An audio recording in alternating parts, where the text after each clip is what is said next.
எல்லாருக்கும் வணக்கம். நான் Hima Subramanian. Welcome to home cooking Tamil. நம்ம எல்லாரும் கிறிஸ்பி கிரன்ச்சி ஸ்நாக்ஸை ரொம்ப இஷ்டமாக சாப்பிடுவோம். இன்னைக்கு ஆயில் ஃப்ரைடுன்னு கில்ட் இல்லாமல் ஹெல்த்தியான டேஸ்டியான இந்த மசாலா மக்கானாவை செஞ்சு சாப்பிடலாமா? ரொம்ப சிம்பிளாக ஒரு 10 நிமிஷத்தில் இந்த மசாலா மக்கானாவை செஞ்சிடலாம். முதல்ல இந்த மக்கானா, அதாவது தாமரைப்பூ விதை இல்லைனா ஃபாக்ஸ் நட்ஸ்ன்னு சொல்லுவாங்க, அதை நம்ம ரோஸ்ட் பண்ணிக்கணும். ஒரு அகலமான கடாயில் 1 டேபிள் ஸ்பூன் நெய் ஊற்றி அதில் ஃப்ரெஷ்ஷாக மக்கானாவை 100 கிராம் அளவுக்கு சேர்த்துக்கலாம்.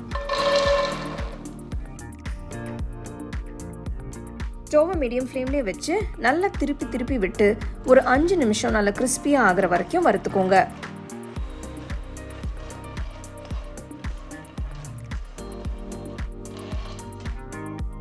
அஞ்சு நிமிஷம் ஆனதும் லேசாக நிறம் மாறி வந்ததும் ஒரு மக்கானாவை எடுத்து இப்படி விரலால் லேசாக அழுத்தி பார்த்தீங்கன்னா நல்லா உடஞ்சிடுச்சுன்னா வறுபட்டுருச்சுன்னு அர்த்தம். இப்போ நீங்கள் கடாயிலேருந்து எடுத்துட்டு ஒரு பிளேட்டுக்கு மாற்றி ஆற வச்சிடலாம்.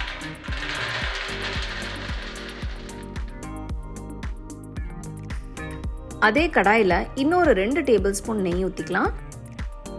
ஸ்டோவை லோ ஃப்ளேம்லேயே வச்சு 1/4 டீஸ்பூன் மஞ்சள் தூள், 2 டீஸ்பூன் மிளகாய் தூள், 1/4 டீஸ்பூன் உப்பு, 1/4 டீஸ்பூன் சீரகத்தூள், 1 டீஸ்பூன் ஆம்ச்சூர் தூள், 1 டீஸ்பூன் சாட் மசாலா தூள், 1/4 டீஸ்பூன் கருப்பு உப்பு அதாவது காலா நமக், 1/4 டீஸ்பூன் மிளகுத்தூள், 1/4 டீஸ்பூன் பெருங்காயத்தூள் சேர்த்து எல்லா மசாலா தூளும் நல்லா நெய்யில் வறுத்துக்கலாம்.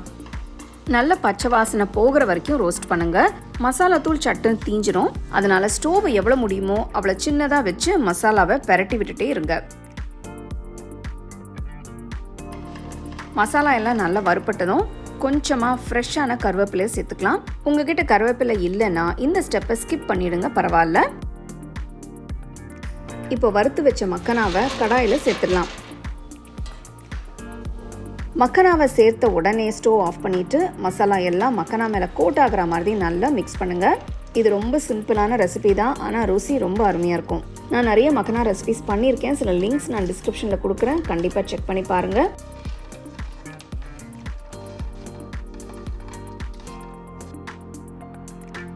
கார சாரமாக மொறுன்னு மசாலா மக்கானா தயாராகிடுச்சு. இந்த மசாலா எல்லாம் மக்கானா மேலே நல்ல கோட்டாக இருக்குது. நல்லா ஆற விட்டு ஒரு ஏர்டைட் கண்டெய்னரில் ட்ரான்ஸ்ஃபர் பண்ணி ஸ்டோர் பண்ணி வச்சிட்டிங்கன்னா 3 நாள் வரைக்கும் ஃப்ரெஷ்ஷாக நல்லாயிருக்கும்.